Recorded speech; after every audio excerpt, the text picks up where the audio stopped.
네, 여러분 안녕하십니까. 박용진 TV의 탄핵 특집 방송 제17화 세 번째 이야기. 오늘도 김준일 평론가님과 함께 5시에 찾아왔습니다. 어서 오십시오. 네, 안녕하세요. 예. MBS 조사가 오늘 제가 녹화하는 날이요. 목요일인데, 목요일 날 지금 발표가 됐습니다. 그냥 단순하게 차기 대통령 후보 지지를 보면, 대통령 적합도를 보면, 이재명 대표가 지난번 조사보다는 좀 빠졌어요. 빠져서 31에서 29로 빠졌습니다. 김문수 장관이 또 빠졌습니다. 13에서 10으로 빠졌고요. 오세훈 올랐네. 6에서 8로. 그리고 홍준표 제자리 6에서 그대로 6을 지켰고요. 한동훈이 5에서 6으로 1% 오르는 조사가 있었습니다. 압도적이네, 이재명. 그러나 여러분, 자, 더하기를 하겠습니다. 김문수 10, 오세훈 8, 홍준표 6, 그 다음에 한동훈 6을 합치면 이게 30입니다. 맞지. 예. 모른다, 무응답, 없다. 이게 34입니다. 이거 아직 모릅니다. 예, 아직 모릅니다. 이런 때에, 민주당이 지금 어떻게, 이 상황을 보고 있느냐. 물론 전문가들 많이 있으니까 당 지도부가 잘 판단하겠습니다만, 저는 너무 좀 나태한 거 아니냐. 이게 지금 뭐냐면, 상대가 후지면, 나도 나태해져. 그래서 지금 국민의힘이 딱 나를 세우고 막 열심히 하는 게 아니라 국민의힘이 지금 헌재를 때려 부수려고 그러진 않나. 광화문 집회에 나가가지고 막 악을 써대질 않나, 40명씩이. 이런 식으로 계속 갈까, 과연. 우리는 그런 걱정도 그렇게, 걱정스럽게 봤거든요. 이렇게 안 갈 거야. 곧 표변할 거야. 태도가 달라질 거야. 그렇게 했는데, 참 올해도 간다 이런 생각이 들어요. 이게 전에 한번 그런 표현 쓰신 것 같은데 너무 멀리 가서 회군하기도 어려운 지경으로. 시베리아까지 갔죠. 멀리 갔어요. 극동으로 가더니 시베리아까지 갔어. 그러니까 일단은 이 여론조사의 함의는 네. 사실 크게 달라지진 않았어요. 조금씩 개별 우려가 있지만은 이거를 지난 시간에도 한번 말씀드렸는데, 이번에 대선의 구도를 진보 대 보수로 갈 거냐, 네. 아니면은, 그러니까 헌정 수호 대 내란 세력으로 갈 거냐, 이거가 이제 정치권에서의 어떤 기획도 있지만은 국민들한테 어떻게 먹힐 거냐, 어떻게 인식되느냐에 따라서 대선 판도가 완전히 달라질 수 있다라고 봐요. 네. 예. 그래서 이제 이게 민주당이나 범야권에서 이렇게 생각을 해야 되는 거는 뭐냐면은 2007년에 이명박이 압도적인 승리를 거뒀던 거. 그러니까 다른 정당이라고 하더라도 그때는 시대정신이라는 게 어쨌든 돈을 잘 살아보세. 이거였잖아요. 그러니까 부자 되게 해주세요. 여러분 부자 되세요. 그거가 하나가 있었고, 또 하나는 민주당에서의 정동영 후보와 친노들의 어떤 갈등, 반목 이런 것들이 이제 득표력에 떨어지게 됐거든요. 근데 그 갈등과 반목은 민주당이 컨트롤할 수 있는 문제는 아니에요. 국힘이 그렇게 될 가능성은 있죠. 네. 탄핵 반대와 탄핵 찬성끼리 싸우면 이제 그렇게 될 수 있는데, 시대 정신을 어떻게 잡느냐가 굉장히 중요하다, 이 생각이 들어요. 말씀하셨다시피 국힘도 표현할 수 있습니다. 그걸 국민들이 얼마나 믿어줄지는 또 다른 문제긴 하지만은, 그래서 이거를 진보 대 보수의 어떤 구도로 만들지 않기 위해서 무엇을 해야 되느냐가 되게 중요하고, 지난 시간에도 우리가 얘기했지만 민주당에서 그래서 내란 종식, 그리고 크게 이게 같이 뭉칠 수 있는 것, 그리고 여기에서 갈등과 분열을 조장하지 않는 것들, 이런 것들이 민주당의 어떤 전략으로 지금 굉장히 중요한 상황이다, 이렇게 봐요, 저는. 네. 국민의힘이 정신을 차리면 민주당으로서는 바로 위기긴 한데, 구조적으로 보면 아까 말씀드렸던 이 여론조사 각각의 정치 잠정적 대권 후보자들에 대한 지지율도 그렇습니다만, 같은 조사에서 국힘에 대한 정당 지지가 34, 민주당이 35 이렇게 되어 있다고 하는 건 뭐랄까요, 탄핵 찬반을 둘러싸서는 아직은 6대4 정도의 안정적인 탄핵 찬성, 정권 교체에서도 그렇게 6대4 정도가 유지가 되는데, 그리고 계엄에 대한 찬반 관련해서도 역시 마찬가지인데, 정당 지지로 넘어오고 개별 후보 지지로 이제 가보면 대선 국면은 참 만만치는 않겠다. 이런 생각들을 하게는 되죠. 근데 이러한 때에 어쨌든 국민의힘의 또 다른 변수로 등장하는 게, 지난번에도 잠깐 우리가 말씀을 나눴습니다만, 명태균 수사가 어떻게 될지, 그 부분을 좀 유심히 봐야 돼요. 이제 사실상 본격적으로 시작하는 분위기 아니에요? 그렇죠. 예. 그러니까 지금 사실은 명태균을 검찰에서 서중앙지검에서 다시 불렀잖아요. 네. 명태균 구속된 게 4달입니다. 뭘 또 불러 부르기는. 이 사건이 시작된 게. 이게 그러니까 이게 검찰이 쓰는 방법이거든요. 그러니까 이쪽에서 수사하다가 이쪽에 좀 피해자나 관련자들이 많아. 그러면 이쪽으로 보내요. 그럼 처음부터 또 다시 시작합니다. 그러면서 이제 속도를 조절하는 건데 어찌됐든 명태균을 불렀다는 얘기는 조만간 관련된 사람들, 이게 오세훈이 될지 뭐 홍준표가 될지 김건희가 될지 모르겠으나 이런 사람들도 우리 부를 준비가 돼 있어. 명태균 얘기는 다 들었어 라고 하는 거니까 본격적으로 시작이 될 거예요. 그러니까 그래서 뭐 아직은 잘 모르겠어요. 그러니까 이미 타격은 다 받았고 관련된 분들이 이게 이제 반영이 됐거든요. 어느 정도. 네. 근데 오세훈 시장 같은 경우에는 더 좀 더 결정적인 증거가 있느냐 이런 것들이 조금 더 중요한 것 같아요. 지금은. 어쨌든 이게 명태균 씨도 약간 말이 바뀌었거든요. 뭐 몇 번을 만났다고 이제 7번 만났다라고 얘기하고 이게 뭐 예를 들면 짜장면이네 청국장이네 이런 게 중요한 건 아니잖아요. 계란 반숙이 자꾸 나와요. 무슨 음식이지 그게? 그러니까 이게 이쪽에서도 정말 증거가 없는 거 아니야? 아니면은 잔칫날 돼지 잡으려고 지금 돼지 지금 챙겨놓은 거 아니야? 잘 모르겠어요. 그거는 모르겠는데 어쨌든 조금 더 증거가 나와야 되는 것 같고 홍 시장은 제가 보기에는 거의 좀 타격을 많이 받겠다. 아 그래요? 아니 언론 보도 지금 뭐 경향신문 나온 거, 뭐 한겨레 나온 거 보면은 뭐 녹화뉴스 나온 거 보면은 홍 시장 아들이 명태균한테 전화해가지고 김건희 여사 특허청이 하는 무슨 뭐 행사에 킨텍스에서 하는 거 이거 와달라게 오게 좀 해달라 이런 거 했다라는 거예요. 이게 대구시에서 열리는 것도 아니고 특허청에서 열리는 거 홍 시장 아들이 오지랖도 넣었다. 이게 뭐냐면은 평소에도 이런 거 관련해서 민원을 많이 넣었다라고 저는 추정할 수가 있는 거예요. 그러니까 모를 리가 없어요. 모를 리가 없다. 아니 그러니까 모를 리가 너무 뻥을 세게 쳤어. 홍준표 시장이. 그러니까 아들이 아는 걸 내가 어떻게 아냐 뭐 이런 거 아니야? 아니 그러니까 그게 말이 되냐 이게. 그러니까 그러다가 지금 부정선거로 돈 빌렸잖아요. 홍 시장 측 측근으로부터 박재기 씨한테 돈을 빌렸는데 그쪽에서 뭐 돈 달라고 재촉을 하니까 그 명태균이 저기 공직선거법 위반으로 그냥 고발해 버린다고 해. 그래서 되게 뻔뻔해 이제 명태균도. 그런데 이거는 부정 어떤 여론조사가 있었던 거 아니냐를 추론할 수가 있는 거니까 이런저런 정황상 홍 시장은 조금 이미 정치적으로 많이 타격을 입어서 좀 많이 힘들어졌다 개인적으로 그렇게 봐요. 이제 한쪽으로는 명태균 게이트를 통해서 당내 어수선한 상황이 계속되고 있고요. 또 한쪽으로는 그 어쨌든 내란 추종 세력으로서의 본색을 너무 드러내고 있는데 뭐 단식 농성을 하고 있질 않나. 집회에 찾아가서 뭐 이렇게 정말 그 선동을 하고 있질 않나. 그리고 뭐 농성을 진행하고 있질 않나. 그리고 뭐 헌재에 대한 위협을 뭐 공공연하게들 막 이야기를 하고 마타도를 이제 퍼뜨리고 이렇게 하고 있는 이 두 개의 그 혼란함과 우왕좌왕하는 모습을 보이니까 민주당으로서는 야 이거 거저 먹겠구나 선거만 되면 이런 생각을 하고 약간 방심하게 되지 않을까 이제 그런 생각을 하는데 그러니까 걱정되는 건 태도 돌변. 을 어느 시점에 어떻게 하게 될 건지 그리고 그로 인해서 벌어질 어떤 그쪽의 대선 경선의 분위기가 어떻게 바뀌게 될지 이런 것들 때문에 긴장을 하긴 해야 되거든요.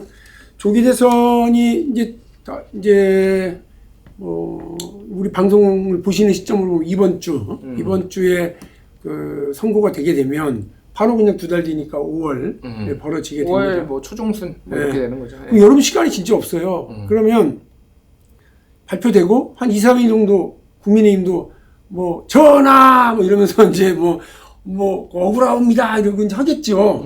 그러다가 아무튼 봐 선거 날짜가 찌깍찌깍 다가오니까 그리 갈 텐데 그때쯤에 한 2, 3일 정도 있다가 반드시 대선을 승리하여 이 억울함을 털겠다. 뭐 이런 정도로 타카닥하고 태도를 변환하지 않을까요? 그러니까 뭐 이런 식의 논조가 나오겠죠. 탄핵이 된 거는 굉장히 유감이고 헌재가 정치적으로 편향됐다. 하지만 우야노 이렇게 된 거를 어쩔 수 없다. 어쩔 수 없는 거를 우야노. 그래도 이재명이 되는 거는 막아야 되지 않겠나. 뭐 요런 논조가 나오겠죠. 그러니까. 좀 국힘에 알려주시는 거예요?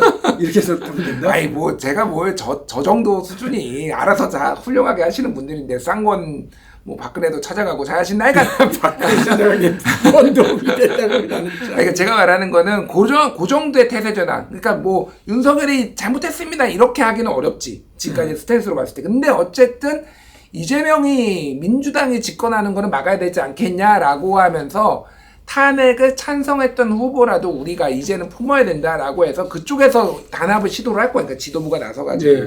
근데 아까 전에 앞서 말씀드렸듯이 이번 대선은요, 야권 저는 이제 또 공영방송은 아니고 이제 지상파 진행자다 보니까 말을 걔가 좀 조심스럽게 할 수밖에 없어요. 예, 이해합니다. 예, 이게 야권의 입장에서는요, 승리를 52대 48로 승리하면 안 돼요, 이번 건은요. 그러면은요, 이 나라는 계속 극우들이 계속 활개를 치고 조금만 더 해볼 수 있다, 이런 식으로 이제 어지러워져요. 그래서 압도적으로 승리를 해야 됩니다. 압도적 승리. 이게 최소한 예전에 이명박이 정동영 500만 표 이상으로 이겼을 때처럼 그 정도의 승리를 지금 하려면은 민주당도 지금 잘해야 된다, 그러니까. 예, 공감합니다. 예, 중도층이 최근에 이제 국민의힘은 내란 동조 세력이라고 보는 이게 60%인데 이거는 3월 4일에 시사인이 한국리서치에 의뢰해 진행한 2025년 유권자 인식 여론조사를 네. 보면은요, 이거는 민주당이나 범야권에 좀 좋은 건데 중도층한테만 물어보면은 중도층은 국민의힘이 강선 지지층의 영향력이 크다. 이게 67%가 그렇다고 얘기했고, 네. 다양한 당내 의견을 인정하지 않는다가 70%가 중도가 동의를 했고, 헌법을 지키려는 의지가 국민의힘이 약하다가 67%. 그러니까 3분의 2 이상. 그러니까 이거는 굉장히 청신호예요, 그러니까. 제가 보기엔 대선에는 굉장히 청신호다. 근데 중도적인 성향을 그나마 확장성을 가진 후보가 만약에 될 경우에는 사실 몰라요. 제가 보기에는. 그렇게 만만하게 볼 수는 없다. 그렇죠.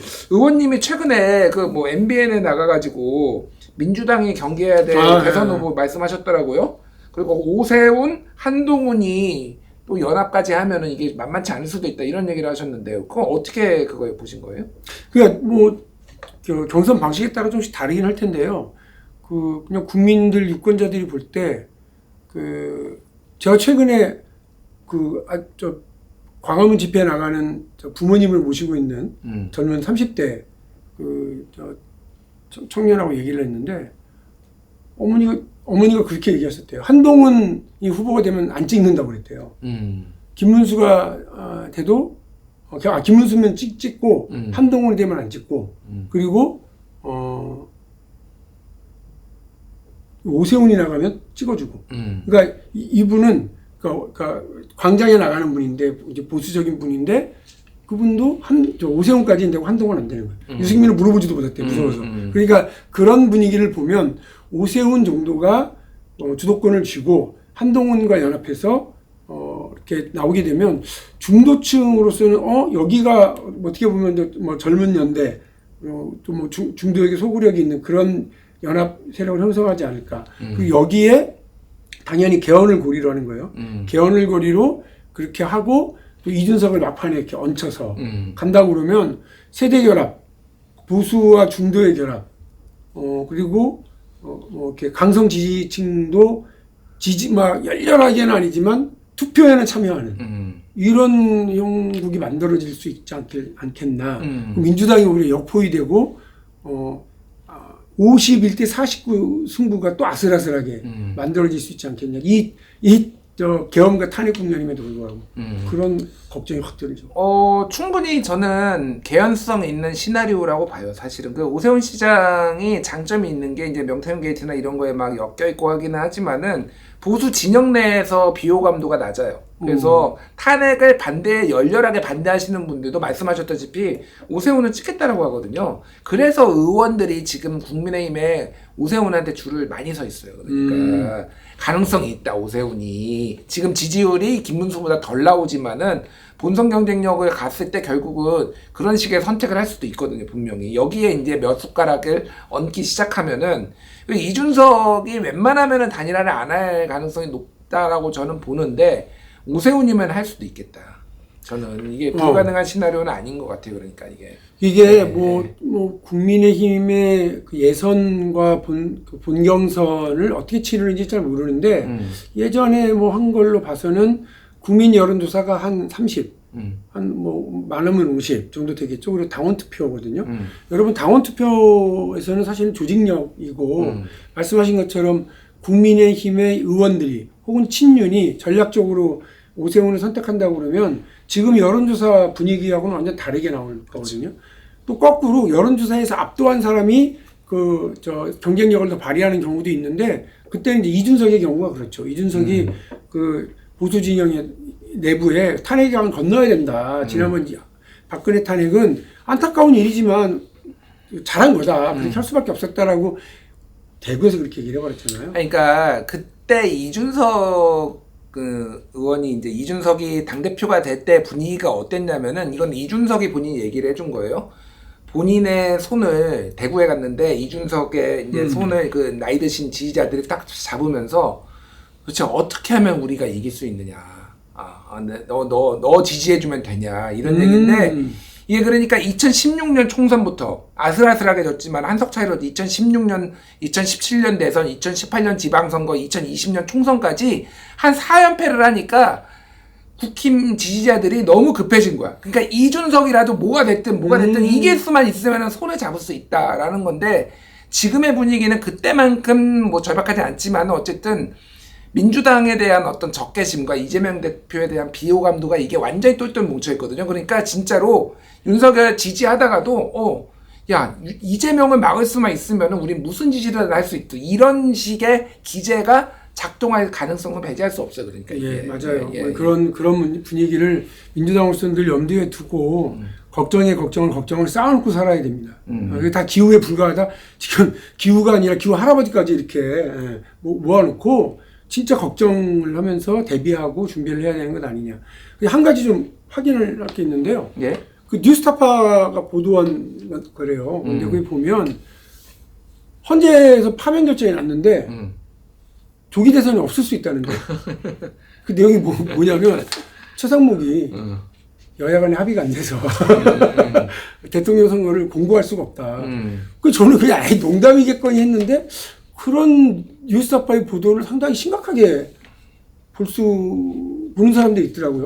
그러니까 이거는 그 기자가 이범준이라는 분인데 이범준 기자가 굉장히 훌륭한 기자고 원래 경향신문에 있었어요. 네. 그러다가 이제 저는 경향신문에도 잠깐 같이 같이 있었고 있어요. 그리고 뉴스타파에 가는데 그러니까 이거는 예측, 전망 뭐 이런 거예요. 그러니까 이게 실제 어떤 팩트를 가지고 썼다기보다는 지금까지 국힘이 한 것으로 봐서는 무슨 짓이 일어날 수 있다. 근데 실효적으로 대선 뭐 50일 전에는 대통령이나 대통령 권한대행이 공고를 해야 된다라고 돼 있거든요. 공고 안 하면 안 되는 거예요. 그러니까 그 가능성을 배제할 수 없다라는 경고성 약간 기사라고 보시면 될 것 같아요. 그러니까 지금 헌법재판관도 즉시 임명하라고 돼 있잖아요. 그러니까 즉시라 표현은 뭐 없지만은 바로 이제 국회가 선출한 임명하라고 돼 있는데 처벌 조항이 없네. 그것도 이완규 법제처장이 국무회에서 야 이거 처벌 조항이 없어 안 해도 돼 이러면서 지금 최상목이 버티는 거잖아요.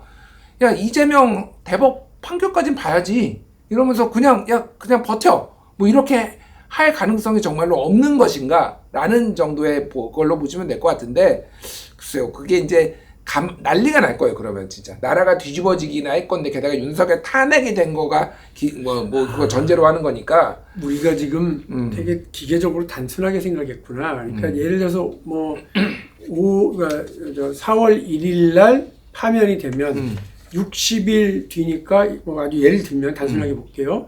6월 1일 날까지는 뽑아야 돼. 근데 그 안에 선거를 하라고 그랬으니까 극단적으로 보면 공고를 대통령이 파면되고 나서 일주일 뒤에 그냥 우당탕 해버릴 수도 있긴 하겠네요. 뭐 여러 가지가 있겠죠. 그렇죠. 그리고 네. 끝까지 뒤로 밀어서 60일 안에를 맞추려고 한다고만 생각을 하고 있는데 우리는 그거를 공고를 예를 들면 선거에 들어가는 시간이 절대 시간이 한 21일 정도가 있다고 그러면 공식 선거 운동 기간이 21일인가로 제가 기억을 하니까 거기에 맞춰서는 해야지. 근데 그게 아니라 공고를 아예 안 해. 네. 공고를 안 하면 선거 절차에 돌입이 안 되니까. 그러면 이제 좀. 민주당에서는 뭐 탄핵을 하겠죠. 탄핵 안 할 수가 없는데 그럼 다음 국무위원이 어차피 정권 말기인데 나도 위에서 못했는데 나도 못하겠는데? 라고 하면 이제 또 줄탄핵 돼야 되는 거고 이런 난장판의 가능성을 배제할 수 없다는 내용이에요. 그러니까 이게 그래서 이게 지금 국힘이 하는 거 보면은요 이게 정말로 그냥 말도 안 되는 상상일까?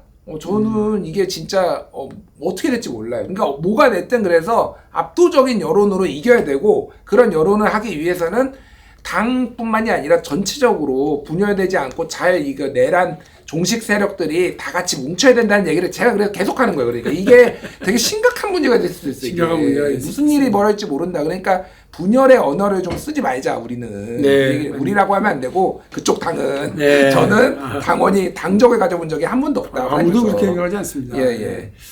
여러분, 세계는 지금 태풍 낙엽의 시대. 그래서 트럼프가 휘두르는 대로 그냥 나가 떨어지고 있는 그런 시대인데요. 대한민국이 이 어려운 글로벌 경제 상황, 안보 상황을 잘 대응하기 위해서 지금의 혼란을 하루라도 빨리 극복하고 국민 통합과 경제 발전을 이뤄내기 위한 그런 수순으로 나가야 된다고 생각을 합니다. 그러기 위해서 민주당이 여러 가지 어려움 속에도 불구하고 당내 통합과 국민 통합을 위한 노력들을 보다 좀 적극적으로 하면서 한 손에는 통합을, 한 손에는 내란 추종 세력에 대한 경계를 놓치지 말 것을 정말로 당부드리면서 오늘 말씀 여기서 마치겠습니다. 김준일 평론가님 감사하고요. 우리는 다음 5시에 뵙겠습니다. 감사합니다.